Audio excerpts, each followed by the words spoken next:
से ही हम लोग आज की बात जोड़ रहे हैं कि अगर कोई ए वेक्टर है, ठीक है, और अगर उसका निगेटिव वेक्टर बताना है तो आपको पहले से पता है कि निगेटिव का मतलब सिर्फ इतना ही है कि अगर कोई वेक्टर कितना भी मैग्नीट्यूड का हो उसका निगेटिव उतना ही मैग्नीट्यूड का होगा, सिर्फ डायरेक्शन में चेंजिंग होगा। ये अगर ए है तो ये माइनस ए वेक्टर होगा। इसका मतलब ये है कि अगर ये वेक्टर मान लीजिए ईस्ट की ओर जा रहा है तो ये वेस्ट की ओर जाएगा, और चूंकि उसका डायरेक्शन चेंज कर गया इसीलिए उसको हम नेगेटिव साइन के साथ इंडिकेट करते हैं। एक चीज और मैं आपको बता दूं, अगर मैं इसको ए बी वेक्टर कहूं, पता है दो लेते हैं पॉइंट तो कैपिटल लेते हैं, तो अगर मैं इसको कहूं तो इसको क्या कहूंगा, ए बी वेक्टर। और इसको अगर कहना होता तो क्या कहते हैं, स्टार्टिंग मान के चले अगर मैं इसको ऐसे लिखता ए बी, ठीक है, तो ये वेक्टर कौन सा है। अब कोई ऐसे नहीं लिखेगा कि ए बी वेक्टर ऐसे हो गया, ये गलत है, ये नोटेशन नहीं है सही। यानी हम इसको ऐसे ही लिखेंगे, बात समझिए, थोड़ा ध्यान समझिएगा, आ जाइए, कि ये जो तीर का निशान ये कभी चेंज नहीं करता है, ये हमेशा राइट डाउन, ये राइट की तरफ ही होगा, लेकिन इसका नाम चेंज हो जाएगा। बी से स्टार्ट होकर के ए की तरफ मूव कर रहा है, इसलिए इसको हम लोग बोलेंगे बी ए वेक्टर। समझ में आ रही है एक बात, मतलब ये हुआ कि डायरेक्शन जिधर जाएगा उधर हमको इंडिकेट करना हो। ये बी की तरफ जा रहा है इसलिए ए बी बोलेंगे, और ये ए की तरफ जा रहा है इसलिए हम इसको ए की तरफ इंडिकेट करेंगे। बात समझ आ रही है। चलिए, ये कभी नहीं ऐसा लिखेंगे कि डायरेक्शन को हम लोग उसको रिवर्स टाइप कर देंगे। एक चीज और बताऊं, यानी ए बी वेक्टर या बी ए वेक्टर की मैं बात कहूं तो बी ए वेक्टर वास्तव में क्या है, बी ए वेक्टर वास्तव में समझेंगे, बी ए वेक्टर कुछ नहीं है, ये ए बी वेक्टर का रिवर्स है, निगेटिव है, ठीक है। और यदि ये माइनस लग जाएगा, जैसे ही माइनस कहीं भी आप याद कर लीजिए यूज होगा, इसका मतलब इसका निगेटिव, और इसका निगेटिव का मतलब ये वाला उलट जाएगा। उलट जाएगा मतलब डायरेक्शन चेंज कर गया, जो ए से बी जा रहा था अब वो बी से ए की तरफ जाएगा। ये है पूरा concept negative of a vector का, जिसे हम लोग कल पिछले क्लास में देखे थे, ठीक है। एक चीज और मैं बताऊं आपको, वो अभी तुरंत उसको आप देखेंगे, लेकिन यहीं पे मैं उसको जिक्र कर देता हूं, देखिए समझेंगे आराम से।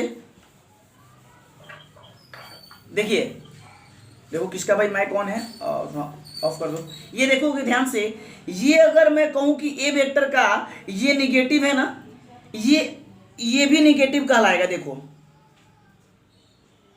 ये भी निगेटिव वेक्टर है, क्यों, बस वही बात है कि भाई जितना मैग्नीट्यूड है इसका मैग्नीट्यूड उतना ही हो, डायरेक्शन केवल अपोजिट है, इसलिए ये भी माइनस में हो जाएगा और ये भी उसका नेगेटिव वेक्टर कहलाएगा। जैसे तुम लोग संख्या रेखा पढ़ते हो, ये 0 हो गया, इधर 1 तो इधर -1, इधर 2 तो इधर -2, सिर्फ डायरेक्शन जो चेंज किया, ये इधर जा रहा है, ये इधर जा रहा है। जब डायरेक्शन चेंज किया तो नेगेटिव हो जाता है। आप पहले से समझ रहे हो इस बात को, बस यहाँ वेक्टर के सेंस में आपको समझाना है। चलिए, तो ये बातें थी। अब आप कहेंगे कि सर इसका 2 नेगेटिव कैसे होगा, अभी आपको एक चीज समझाया जाएगा तब आपको बहुत बेहतर तरीके से समझ में आएगा। इसलिए आज का क्लास काफी इंपॉर्टेंट है, सब लोग ज्वाइन करें फटाफट जल्दी से। प्रशांत है ना जी लाइन पे, प्रशांत,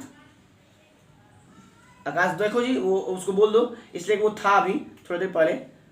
चलिए, आज का जो पहला न्यू टॉपिक है उसका नाम है पोजीशन वेक्टर, ठीक है, उसका नाम है पोजीशन वेक्टर। पोजीशन वेक्टर बहुत ध्यान समझिएगा। पोजीशन वेक्टर का मतलब होता है, पोजीशन का हिंदी में हम लोग क्या बोलते हैं, स्थिति, और वेक्टर को बोलते हैं सदिश, ठीक है, यानी स्थिति सदिश। और आप ऐसा समझ ले इसको क्या कहेंगे, अगर सिंपल वे में कहा जाए डिफिनेशन के रूप में, तो भाई एक ऐसा वेक्टर जो किसी पॉइंट का पोजीशन बताए, माने पॉइंट कहाँ स्थित है। अब आपको पता है कि पॉइंट पहले 2D में ही देखते थे हम लोग। 2D का मतलब कि भाई यहाँ पे कोई पॉइंट है मान के चलिए, और कोई पॉइंट है तो उसका हम लोग कोऑर्डिनेट लेते थे कि x अक्ष से उसकी दूरी क्या है, y अक्ष से उसकी दूरी क्या है, तो ये होता था उसका कोऑर्डिनेट x, y, ठीक है। तो कहने का मतलब क्या है कि किसी पॉइंट का पोजीशन क्या है, उसका x अक्ष से दूरी क्या है, y अक्ष से दूरी क्या है, वो ओरिजिन से कितना दूर स्थित है, इस तरीके की सारी बातें जो हम लोग देखते थे वही यहाँ पर हम लोग देखेंगे। सिर्फ 3D की बात करेंगे, ये 2D में है, हम लोग 3D की बात करेंगे। कहने का मतलब क्या है कि किसी भी पॉइंट का पोजीशन बताने वाला जो वेक्टर होगा, आ जाओ प्रशांत, किसी भी पॉइंट का पोजीशन बताने वाला जो वेक्टर होगा उसी का नाम है पोजीशन वेक्टर। अब कैसे बताता है इसके बारे में हम लोग डिस्कस करेंगे। ये देखिए थोड़ा 3D है और पता है कि जिसको कल्पना करना नहीं आता, इमेजिन करना नहीं आता माइंड में, जैसे आप देखे होंगे अगर किसी को कहा जाए कि भाई आप पासे का फोटो बनाओ, तो पासा का फोटो वास्तव में बनता नहीं है। पासा ऐसा होता है, रियल में नहीं होता है, ये 2D में है ना। तो देखो 3D चीज को 2D पर कंस्ट्रक्ट करना, बनाना थोड़ा एक इमेजिनेशन का कार्य है। तो हम लोग क्या करते हैं, इमेजिन करते हैं कि वास्तव में ये इस प्रकार से है।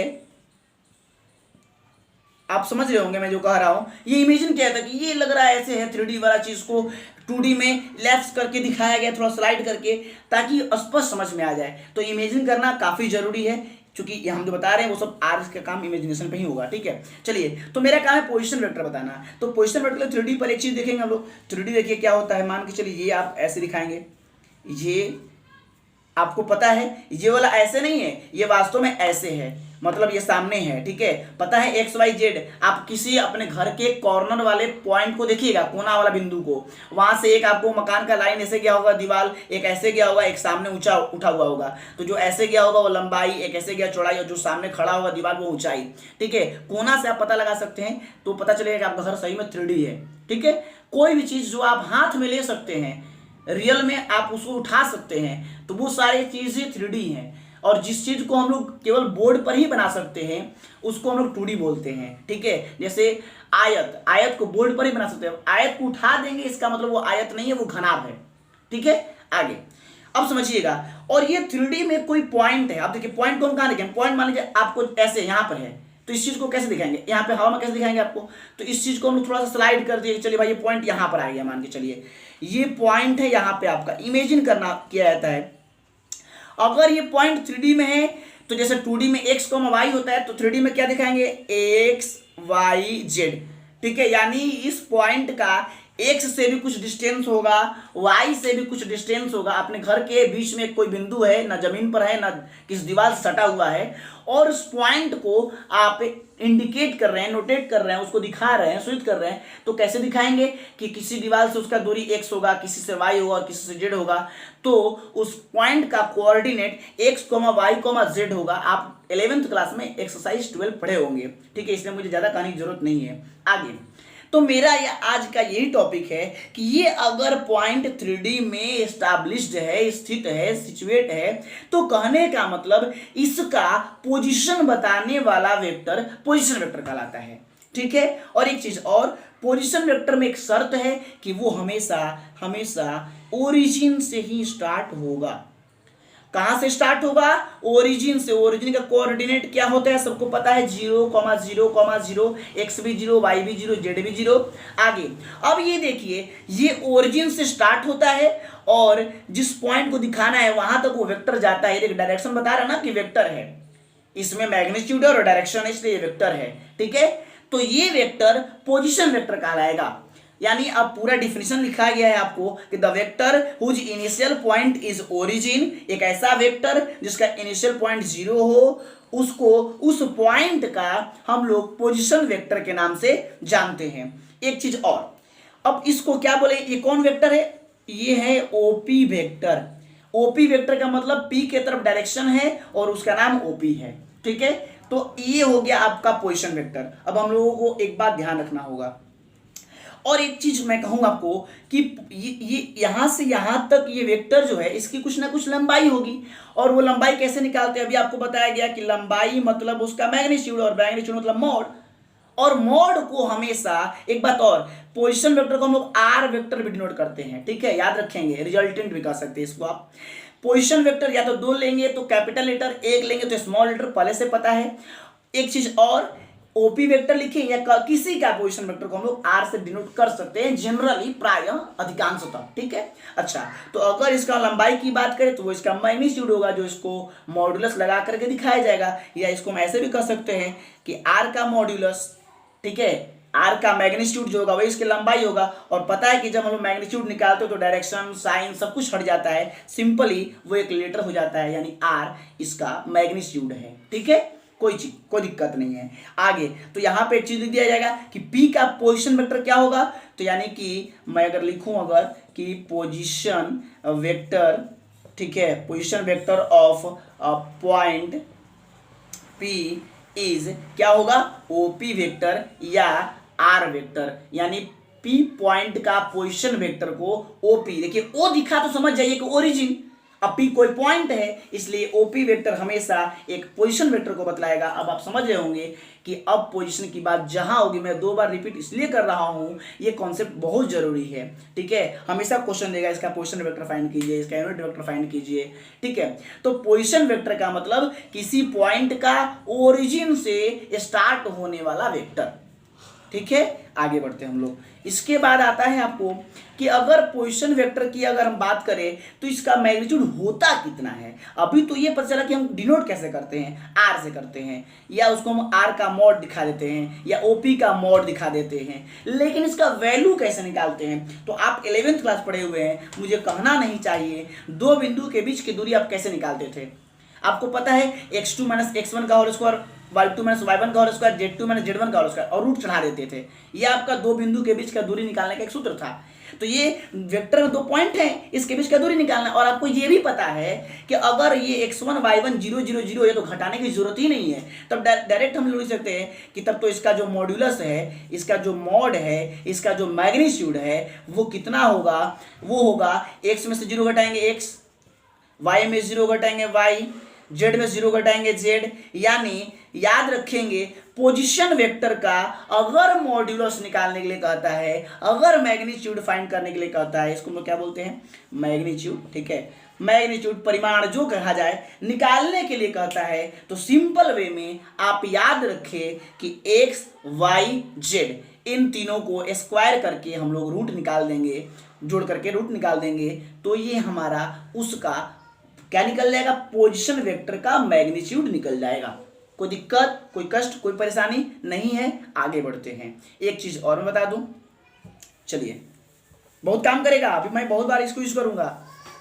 एक चीज और आप ध्यान रखेंगे कि जैसे ये एक ध्यान रखिएगा, आपका 3D है, x y z, ठीक है, कोई दिक्कत नहीं है। यहाँ पे मान लीजिए पॉइंट आपका A है, ये आपका वेक्टर है, ये आपका ओरिजिन है, ये आपका बी वेक्टर है, ठीक है। ऐसे ही मान लीजिए ये आपका सी पॉइंट है।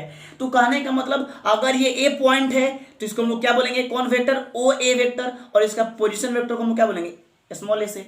इसका पोजीशन वेक्टर क्या हो जाएगा, स्मॉल बी वेक्टर। इसका पोजीशन वेक्टर क्या हो जाएगा, स्मॉल सी वेक्टर। तो हम ओ ए वेक्टर बोले या ए वेक्टर बोले, ओ बी वेक्टर बोले या स्मॉल बी वेक्टर बोले, ओ सी वेक्टर बोले या स्मॉल सी वेक्टर बोले। यानी कहने का मतलब क्या है कि इसका पोजीशन वेक्टर ये है, इसका पोजीशन वेक्टर ये है, इसका पोजीशन वेक्टर ये है। आप समझ चुके होंगे। पोजीशन वेक्टर को दिखाने के लिए आप उसी पॉइंट को स्मॉल लेटर में लिख करके और उसमें तीर का निशान लगा दीजिए, पोजीशन वेक्टर हो जाएगा।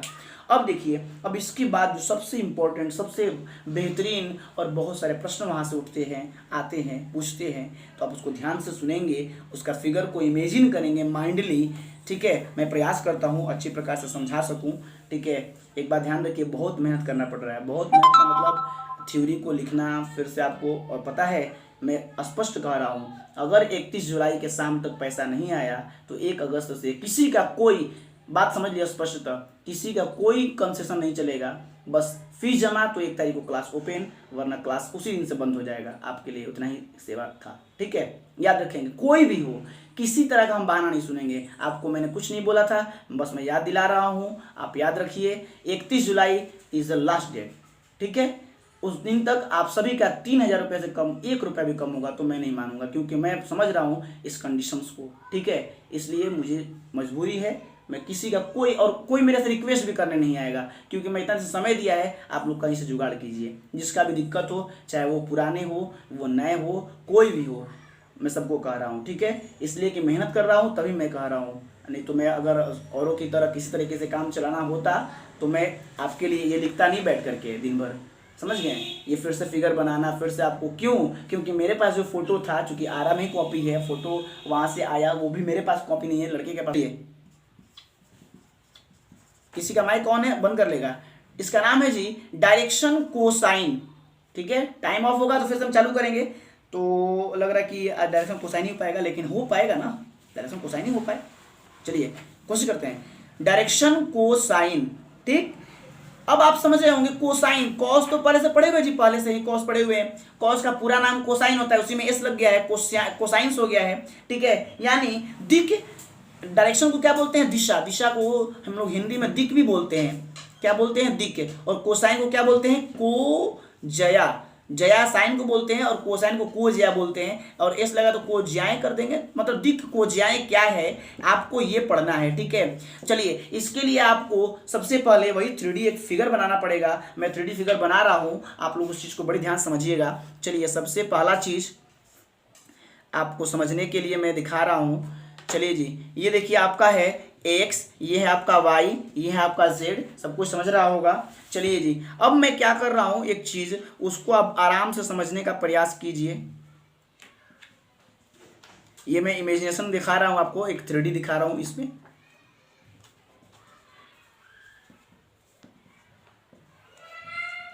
ठीक है, ऐसे एक फिगर है मान के चलिए। अब ये देखने से लग रहा है कि ये कोई आपके घर का कोई कोना है। ठीक है, उसमें ये दीवार है, एक ये दीवार है और एक ये दीवार है, जिसको हम एक्स वाई जेड बोल रहे हैं। और ये सारा चीज इमेजिन करके एक दीवार चारों तरफ तैयार किया गया, एक घर बना दिया गया मान के चलिए। और इस घर में कहीं कोई 3D पे, ध्यान रखिएगा, यहां कोई एक पॉइंट है जिसका नाम है P। ठीक है, अगर ये 3D में है तो इसका कोऑर्डिनेट होगा, और उसका कोऑर्डिनेट हम ले लेते हैं x, y, z। समझिएगा इस बात को। अब मैं आपसे कहूं, ये आपका क्या है, ओरिजिन है। ओरिजिन का आपको सबको पता है कि भाई 0 0 0 होता है, वो हम लिखेंगे नहीं, लेकिन लिख देते हैं तो समझ में आएगी आपको, 0 0 0। ठीक है, कोई दिक्कत नहीं है। अब आप समझिए, जैसे अगर मैं 2D की बात करूं, 2D की थोड़ी देर के लिए आपको दिखाऊं, तो जैसे अगर ये डिस्टेंस x है और ये डिस्टेंस y है और यहाँ पे कोई पॉइंट है, तो आप इसका डिस्टेंस कैसे लिखते थे, x पर कितना है दूरी, उसको x कोऑर्डिनेट, y पे कितना दूरी है, उसको y कोऑर्डिनेट। ठीक है, इसी प्रकार से अगर इसका x y z वैल्यू है, इसका मतलब ये कोऑर्डिनेट क्या बतलाता है, ये कोऑर्डिनेट में यही बतलाता है कि वो मान उस अक्ष पर उतनी दूरी को रिप्रेजेंट कर रहा है। यानी x है, यानी x एक्सिस पे ये वाला जो आपका डिस्टेंस है, ये वाला डिस्टेंस, ये आपका क्या है, x। y अगर कोऑर्डिनेट y है, इसका मतलब ये y पे ये आप यहां से लेकर के यहां तक, ये वाला यहां तक, ये आपका डिस्टेंस क्या है, y है। z अगर कोऑर्डिनेट है, इसका मतलब यहां से लेकर के यहां तक का जो डिस्टेंस है z एक्सिस पे, वो आपका z है। ठीक है, अब मैं यहां नाम दे देता हूं, इसका a, इसका b, इसका नाम है c। कोई दिक्कत नहीं है। अब थोड़ा इमेजिन करिए, आप अपने माइंड में ही इमेजिनेशन करना है। समझिए ध्यान से कि मैंने कहा कि ओरिजिन से किसी पॉइंट को मिलाने वाला vector that is called position vector. तो ओरिजिन से अगर इस पॉइंट को मिलाने वाला अगर हम कोई वेक्टर अगर हम रिप्रेजेंट करें, दिखाएं, तो उसको हम लोग क्या बोलेंगे, पोजीशन वेक्टर कहेंगे। ठीक है, और बात समझिए, और पोजीशन वेक्टर को हम लोग किससे रिप्रेजेंट करते हैं, आर वेक्टर से या ओपी वेक्टर भी कह सकते हैं, कोई दिक्कत नहीं है। अच्छा, अब एक बात समझो थोड़ा, ये देखो पोजीशन वेक्टर है और इस पॉइंट से अगर हम उस एक्सिस पर परपेंडिकुलर डाल दें, लंब डाल दें, ठीक है, लंब डालेंगे तो यहाँ एक ट्रायंगल का निर्माण होगा, आप समझो। और ये पोजीशन वेक्टर उस अक्ष के साथ कुछ कोण बनाएगा। यही पोजीशन वेक्टर y अक्ष के साथ भी अगर हम एक लंब डाल दें तो y अक्ष के साथ भी एक कोण बनाएगा। थोड़ा इसी चीज को 3D में कैसे दिखाओगे तो थोड़ा समझना पड़ेगा। ठीक है, थोड़ा ये लाइन को मैं सीधा कर रहा हूं, थोड़ा सा हल्का सा टेढ़ा है, ठीक है, ताकि समझ में आपको आ जाए, थोड़ा सा मैं इसको समझाने के लिए। ठीक है, चलिए मान के चलिए यहाँ पे है, ठीक है, ऐसे है, ये आपका ए था, एक्स था, ये आपका एक्स था, यहाँ लिख देते हैं, ये आपका ए पॉइंट था, ये एक्स एक्स था। ठीक है, थोड़ा सा मैं उसको आपको फिगर में बहुत स्पष्ट बता दिए हैं। चलिए अब हम लोग क्या करेंगे, जैसे इस पॉइंट से हम लोग एक्स एक्सिस पर लंब डालें। अब यहाँ बताओ ना भाई, इस पॉइंट से एक्स एक्सिस पर लंब कैसे डालोगे, ये एक्स एक्सिस ऐसे दिखाए है ना, ये वास्तव में कैसे है, ऐसे खड़ा है, ये सामने है। तो जैसे अपने घर में कोई कोना हो और घर में कोई पॉइंट हो, उस पॉइंट से उस घर के एक दीवार वाले जो रेखा है उस पर आपको वहां से लंब डालना है। तो इससे हम लंब डालेंगे, एक्स एक्सिस पे एक लंब डालें, वो लंब ऐसे जाएगा ना, मान लो देखो ये तिरछा दिखा रहा है, इमेजिनेशन में बार बार कह रहा हूं, यहाँ पी से जैसे यहाँ लंब डाल रहे हो बस समझ लो ये लंब है। लंब है इसका मतलब यहाँ पे 90 डिग्री का क्या बन रहा होगा, एंगल बन रहा होगा। यहाँ पे जो कोण बनेगा वो 90 डिग्री का बनेगा। इसी प्रकार से इसी पॉइंट से y पर हम लंब डालेंगे, वो लंब कहाँ होगा, वो लंब ये होगा और यहाँ पर y अक्ष के साथ 90 डिग्री कोण बनाएगा। इसी प्रकार से इसी पॉइंट से z पर हम जब लंब डालेंगे वो लंब ऐसे बनेगा और वो यहाँ पे 90 डिग्री के कोण बनेगा। ये सब इमेजिन करने वाला है। आप कुछ मत कीजिएगा, अपने दीवार घर में खड़ा हो जाइएगा बीच में एक फर्श पे और एक हाथ से आपस में ऐसे ही ना जमीन पे ना दीवार पे एक पॉइंट ले लीजिए और वहां से अपने से एक ओरिजिन में कोना में एक लगा दीजिए पोजीशन वेक्टर और वहां से उस पॉइंट से उस आपके दीवार का जो कॉर्नर लाइन है उस पर एक लंब डालेंगे तो आपको पता चल जाएगा कि ये क्या हो रहा है। वही मैंने यहाँ दिखाया है, एक एक्स पर, एक वाई पर, एक जेड पर लंब डालते हैं, वही डिस्टेंस आपको एक्स वाई जेड कोऑर्डिनेट को रिप्रेजेंट करता है। अब आप मेरी बात समझिए, ये पोजीशन वेक्टर उस एक्सिस के साथ कोई कोण बनाता है, न्यून कोण बनाता है। तो अगर वो एक्स के साथ बनाएगा, वाई के साथ भी बनाएगा और जेड के साथ भी बनाएगा, तो देखो ये पोजीशन वेक्टर, ये एक्स अक्ष है यहाँ पे, तो ये वाला एक कोण बनाया। ये पोजीशन वेक्टर एक्स अक्ष के साथ जो कोण बनाया उसको हम लोग बोलेंगे अल्फा। ये पोजीशन वेक्टर वाई अक्ष यहाँ पे है, वाई अक्ष के साथ जो कोण बनाएगा उसको बोलेंगे बीटा। यही पोजीशन वेक्टर ये देखो जेड अक्ष के साथ जो कोण बनाएगा उसको बोलेंगे गामा। ठीक है, यानी alpha beta gamma position vector का किसी अक्ष के साथ बनाया गया कोण है।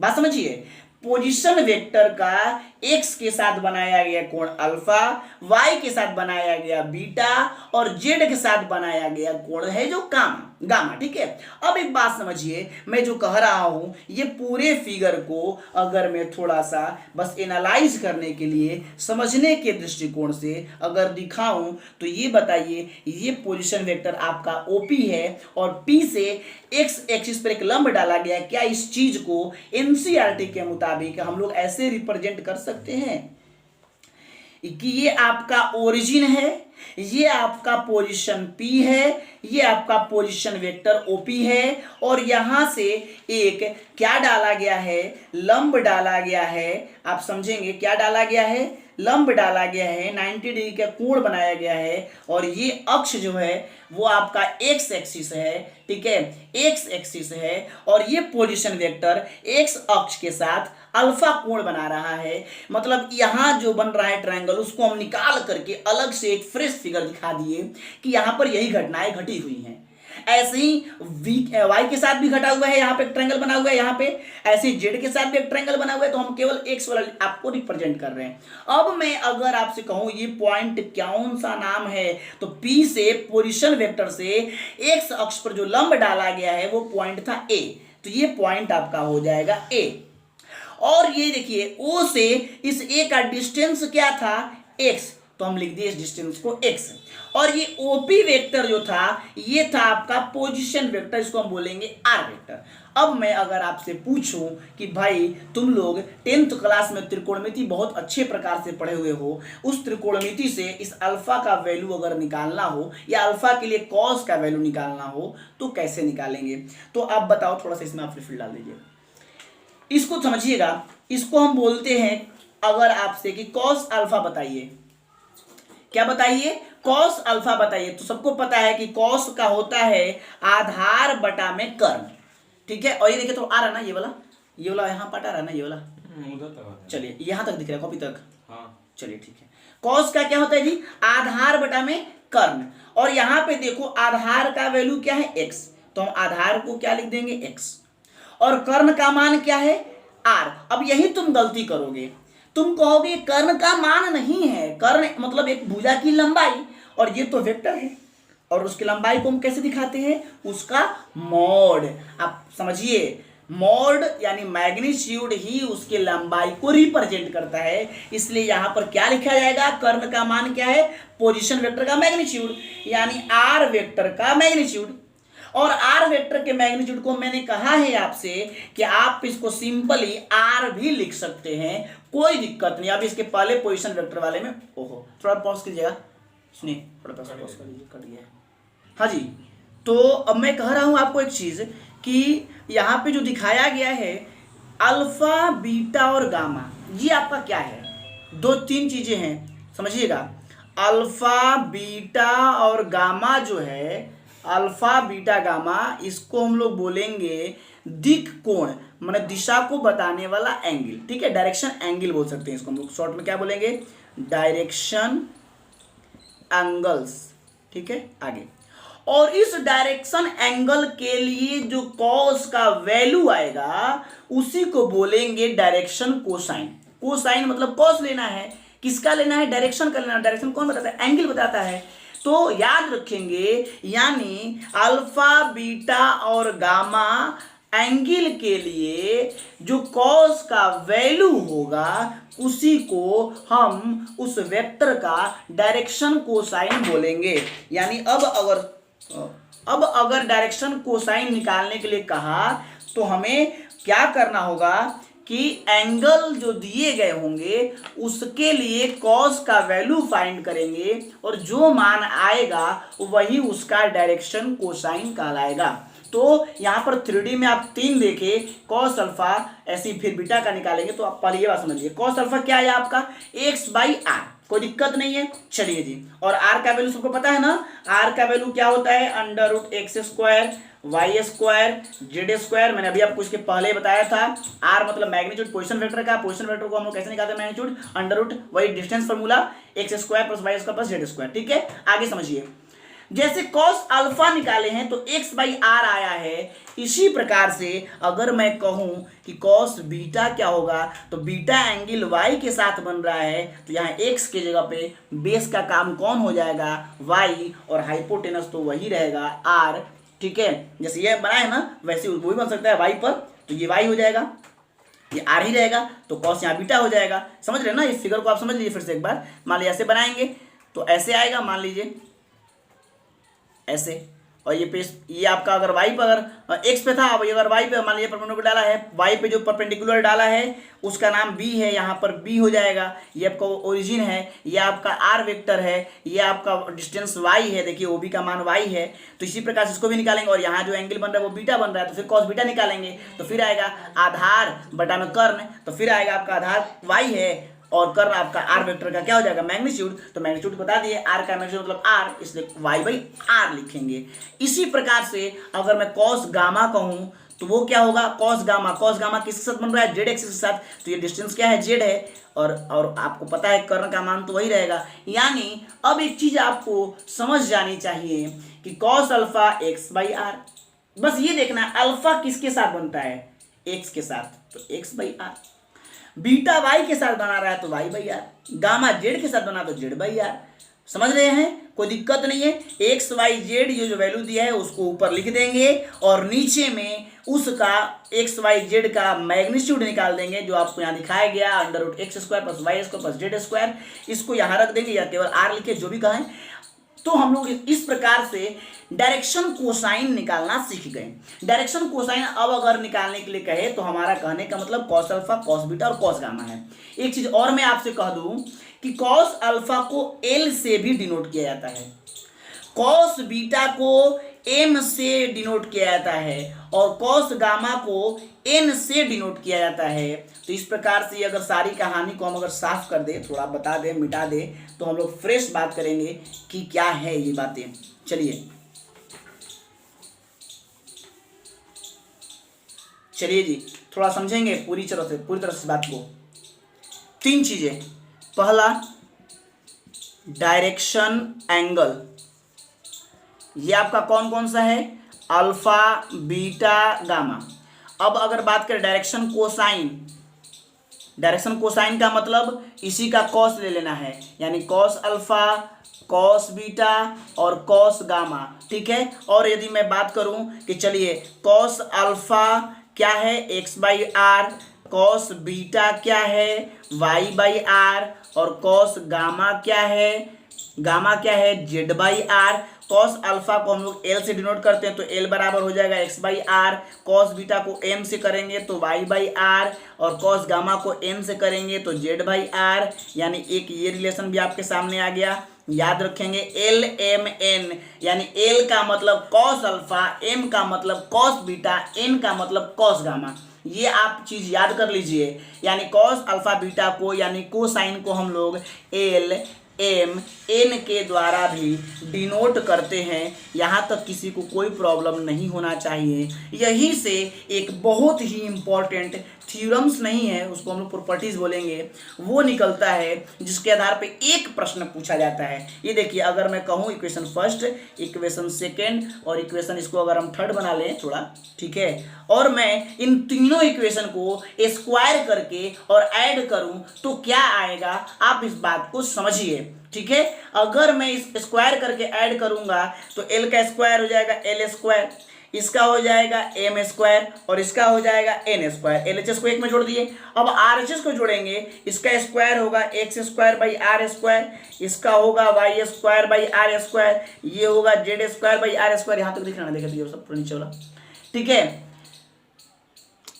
तो ये आपका एक चीज आया। और यहीं से मैं अगर कहूं कि भाई इसका एलसीएम क्या होगा आर स्क्वायर, ये हो जाएगा x square y square z square. और अभी अभी तुमने देखा था भाई कि आर का मैग्नीट्यूड जो था वो स्मॉल आर था और ये निकलता था under root x square plus y square plus z square. अगर आर का मान ये है और रूट अगर इधर स्क्वायर हो जाए तो यहीं से देख सकते हैं कि आर स्क्वायर इक्वल टू हो जाएगा x square plus y square plus z square.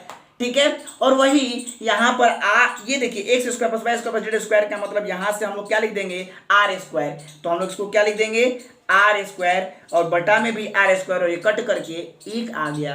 यही आपका एक इम्पॉर्टेंट ऑब्जेक्टिव भी है, बहुत बार प्रश्न पूछा गया है। यानी याद रखिए l square plus m square plus n square is equal to क्या होता है 1 होता है।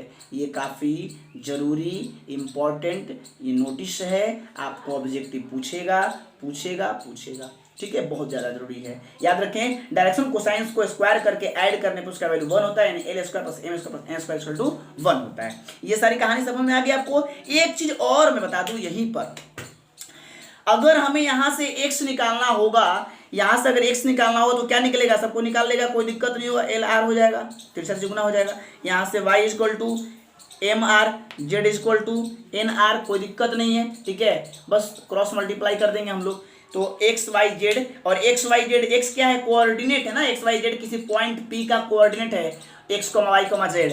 एक चीज यहीं पर जो काफी इंपॉर्टेंट है उसको कहते हैं हम लोग डायरेक्शन। थोड़ा सा रुक जाइएगा लोग आप लोग, बस वो चैप्टर वो चीज बता करके हम खत्म करेंगे और अगले दिन चलेगा एडिशन ऑफ वेक्टर्स। ठीक है, समझिएगा डायरेक्शन रेशियो क्या है, मैं इसको थोड़ा सा मिटाता हूँ। ठीक है, देखिए डायरेक्शन रेशियो क्या है। डायरेक्शन रेशियो को हिंदी में हम लोग बोलते हैं, एक नया चीज आया, इसको हम लोग बोलेंगे डायरेक्शन रेशियो। ठीक है, दिक अनुपात, रेशियो को हम लोग हिंदी में अनुपात बोलते हैं और डायरेक्शन तो दिक होता है, तो दिक अनुपात ये 3 नंबर होते हैं। डायरेक्शन रेशियो देखिए ये सब याद रखिएगा, ये मैं यहाँ पे क्यों लिख रहा हूँ एक जगह ताकि आप याद कर ले, आपके दिमाग में ये बातें बैठ जाए। ठीक है, डायरेक्शन रेशियोज मतलब ए बी सी कहता है डायरेक्शन रेशियो के बारे में कि भाई ये कुछ नहीं है, आप इसको बहुत आराम से समझिए। कहता है direction ratios are numbers a b c such that they are proportional to the direction cosine. कहता है कि डायरेक्शन रेशियो क्या है, ये एक प्रकार की संख्याएं हैं जो डायरेक्शन कोसाइन के साथ समानुपाती होते हैं। इसका मतलब अगर हम इसका और इसका अनुपात निकालें या इसका और इसका अनुपात निकालें या इसका और इसका अनुपात निकालें तो वो आपस में क्या होंगे समानुपाती होंगे। मतलब इसका अनुपात एक कांस्टेंट आएगा, मतलब आपस में इक्वल आएंगे। तो कहता है कि वही ए बी और सी जो है वो हमारा डायरेक्शन रेशियोज कहलाएगा। बात को फिर से सुनिए, डायरेक्शन रेशियोज आर नंबर्स ठीक है, a b and c such that, क्या सच डैट, किस प्रकार का हो कि such that they are proportional to the direction cosine. मतलब हिंदी में कहें तो डायरेक्शन रेशियो ऐसी संख्याएं हैं जो दिक कोसाइन के साथ समानुपाती होंगे, ठीक है, या समान अनुपात करेंगे, बनाएंगे। तो इस प्रकार से आपका डायरेक्शन रेशियो था।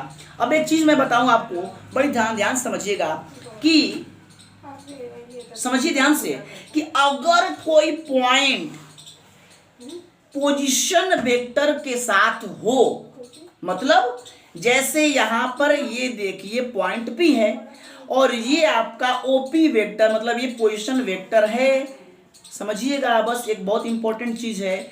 तो अगर कोई पॉइंट का पोजीशन वेक्टर है, मतलब वो ओरिजिन के साथ डायरेक्ट कांटेक्ट में है, तो उस पॉइंट का कोऑर्डिनेट जो है वही डायरेक्शन रेशियोज हो जाएगा। बात समझिए, क्यों हो जाएगा तो मैं आपको दिखा देता हूं। चलिए, एक्स वाई जेड ये मेरा डायरेक्शन रेशियोज मैं कह रहा हूं, तो ए के जगह पे हम एक्स रख देंगे, बी के जगह पे वाई रख देंगे, सी के जगह पे जेड रख देंगे। एल का मान आपको अभी मैंने बताया था, एल का मतलब कॉस अल्फा का होता है एक्स बाई आर, आप सब लोग जान रहे हैं। तो एल का मतलब क्या हो जाएगा, एक्स बाई आर, वाई का मतलब वाई बाई आर, जेड का मतलब जेड बाई आर होगा ना।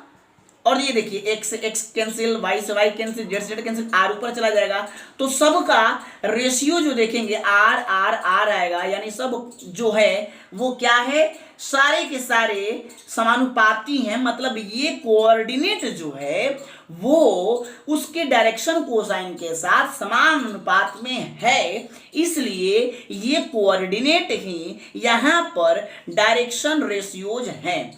याद रखिए मैंने कहा यहां पर है, मतलब सब जगह नहीं होंगे। यानी ये क्यों कट गया भाई, हाँ जी, सुन रहे सालों सुन रहे, फिर से मैं बोल रहा हूं, सुनिए ध्यान से कि किसी भी पॉइंट का ही कोऑर्डिनेट डायरेक्शन रेशियोज होंगे जब, मतलब किसी भी पॉइंट का कोऑर्डिनेट जो है वही डायरेक्शन रेशियो तब कहलाएगा जब वो पोजीशन वेक्टर बना रहा हो, मतलब वो डायरेक्ट उसकी ओरिजिन से कांटेक्ट हो, जुड़ा हो, तब उसका कोऑर्डिनेट ही डायरेक्शन रेशियो होगा।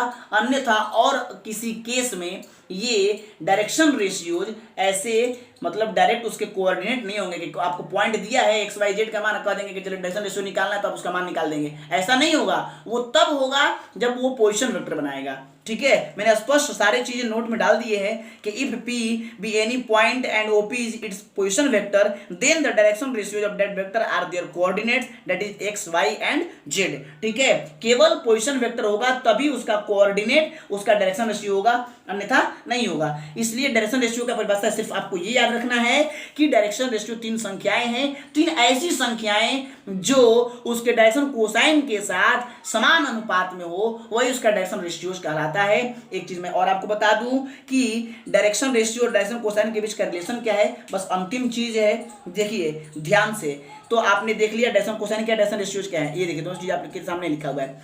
तो लोग कहता है कि अगर एल निकालना है तो हम इसको ऐसे भी निकालते हैं, देखिए डायरेक्शन कोसाइन है और ये देखिए डायरेक्शन रेशियो ए स्क्वायर, उसी जैसे अभी आपने देखा एल बराबर, मैंने कहा थोड़ा समझिएगा, एल बराबर क्या होता है, एल बराबर होता है एक्स बटा में आर, एक्स की जगह पे एक्स तो रहेगा और आर का मतलब होता है x square plus y square plus z square. उसी तरीके से यहाँ पर ए है तो नीचे में क्या होगा, A square plus B square plus C square. अगर मैं एम कहूँ तो एम क्या होगा, बी बटा में under root A square plus B square plus C square, और अगर एन कहे तो सी बटा में under root A square plus B square plus C square होगा, ठीक है। मतलब ये जैसे X by under root x square plus वो एक्स था, यहाँ पर ए है तो अंडर में A square plus B square plus C square होगा। एक चीज और मैं बता दूं, ध्यान रखिएगा कि मैंने कहा l square plus m square plus n square is equal to 1 होता है, ये तो याद रखना है। लेकिन ये डायरेक्शन कोसाइन के ही केस में होता है। ये A square plus B square plus C square is not equal to 1, ये कभी मतलब कभी कभी हो जाता है, कभी कभी नहीं होता है, इसलिए इसको हम जनरल बोलेंगे। प्रायः ए square B square plus C square का जोड़ कभी 0 नहीं होगा, मतलब डायरेक्शन कोसाइन को ऐड करने पर 1 हो जाएगा, लेकिन डायरेक्शन रेशियोज को जोड़ने पर हो भी सकता है और नहीं भी, इसलिए लिखा गया इन जनरल नहीं होता है। ठीक है, और ये देखिए डायरेक्शन कोसाइन और ये आपका है डायरेक्शन रेशियो, इन दोनों का बीच का ये रिलेशन है। अगर आपको मान लिया जाए कभी कभी कोसाइन दिया, रेशियोज दिए गए हैं, कोसाइन निकालना है तो आप इस रिलेशन से निकाल सकते हैं। तो आज की सेवा यही समाप्त होगी, अगले दिन स्टार्ट होगा, बहुत इंपॉर्टेंट चीज है कॉन्सेप्ट ऑफ फ्री वेक्टर। उसके बाद हम लोग एडिशन ऑफ वेक्टर मतलब 10.2 के बारे में थोड़ा सा और ज़्यादा डिस्कस करेंगे, फिर 10.2 एक्सरसाइज दिखा जाएगा। आज हम लोग वेक्टर वाला सारा फोटो आपको भेज दिया गया है नोट्स का, और इसका एक्सरसाइज जो था जो पिछले दिन बताया गया था वो 10.1, और आज का ये जो वीडियो है ये दोनों डाल दिया जाएगा। मिसलेनियस वाला भी अभी तुरंत हम लोग डाल ही रहे हैं 2 मिनट के अंदर, तो मिसलेनियस हो जाएगा तो आपका 4 कंप्लीट, और उसके बाद ये डाल दिया जाएगा तो आपका जो है कि नहीं